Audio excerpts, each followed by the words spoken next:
గోవింద గోవింద గోవింద గోవింద గోవింద గోవింద గోవింద గోవింద గోవింద గోవింద గోవింద గోవింద గోవింద గోవింద గోవింద గోవింద గోవింద గోవింద గోవింద గోవింద.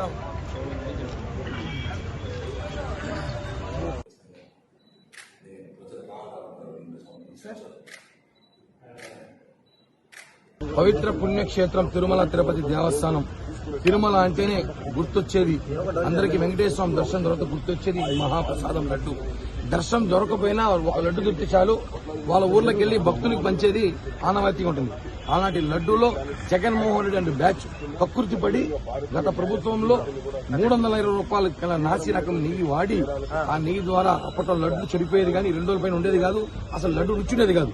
ఏమని విచారిస్తే టీటీడీ కొత్త ప్రభుత్వం బాగానే విచారిస్తే ఆ లడ్డులో జంతువుల మాంసపు ఆయిల్తో చేశారని చెప్పి కూడా ల్యాబ్ రిపోర్ట్ రావడంతో ఆ విషయాన్ని సాక్షాత్తు ఒక ముఖ్యమంత్రి గారు చెప్పడంతో మొత్తం దేశం రాష్ట్రం ప్రజలందరూ కూడా హిందూ మనోభావాలు దెబ్బతీసే విధంగా అందరూ ఒక్కసారిగా అన్ని మతాలు ఉలిక్కిపడ్డారు. ఎందుకంటే గతంలో రథాలు కాల్చేశారు, గుళ్ళ దేవుళ్ళు తలలు చేశారు, గుళ్లలో అప్రమత్తం చేశారు. సాక్షాత్తం తిరుమల తిరుపతి దేవస్థానం పవిత్ర పుణ్య వెంకటేశ్వర స్వామి ప్రసాదం ఈ లడ్డు వడ ఇంకా అనేక ప్రసాదాల్లో కూడా అలాంటి నెయ్యి వినియోగించినట్టు ఎంత బాధాకర విషయం అండి. గత ప్రభుత్వంలోనే ఎండోమెంట్ గానండి ఒక బోర్డు మెంబర్ కూడా వ్యతిరేకించారు. టీటీడీ వెంకటేశ్వర స్వామి దగ్గర మాత్రం మంచి ఘీ వాడదాం, దేశీ నెయ్యి వాడదామని చెప్పినా కూడా ఈ ధర్మారెడ్డి, రవి సుబ్బారెడ్డి, కరుణాకర్ రెడ్డి పట్టించుకోకుండా వాళ్ళు మేము చెప్పిందే చేయాలి. ఎందుకంటే అక్కడ ఉన్న అధికారులందరూ కూడా వేరే మతస్థులు. ఆ విషయాన్ని గతంలో కూడా చెప్పాం.